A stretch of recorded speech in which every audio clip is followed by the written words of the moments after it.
IIT BHU भी उसकी लाभार्थी हो रहा है। आज हम 400 करोड़ रुपया खर्चे में यहाँ की शताब्दी अनुसंधान भवन का शिलान्यास भी करने वाले हैं।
IIT BHU देश की एक बहुत ही पुरातन गुणात्मक इंस्टीट्यूशन है।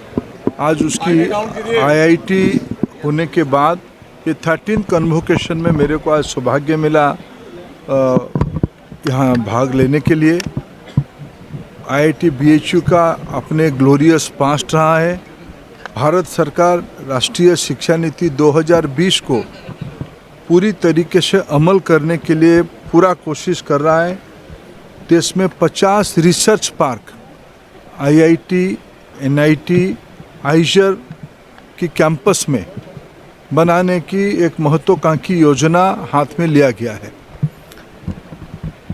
आज जब 2014 में प्रधानमंत्री मोदी जी दायित्व लिए थे तब देश में गिने चुने संख्या में स्टार्टअप होते थे।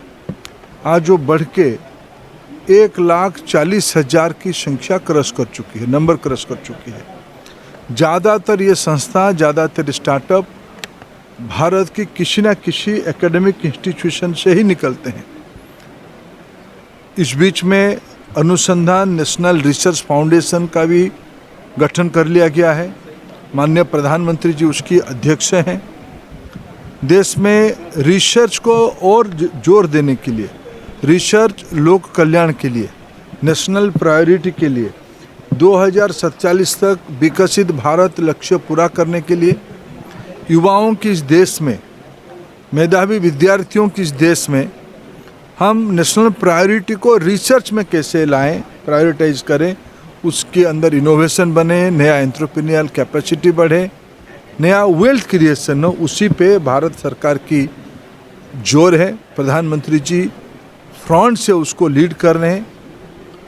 IIT BHU भी उसकी लाभार्थी हो रहा है।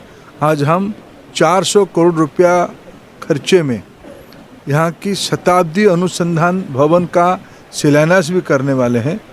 ये आने वाले दिनों में भारत की आवश्यकता को तथा दुनिया की आवश्यकता को पूरा करेगी।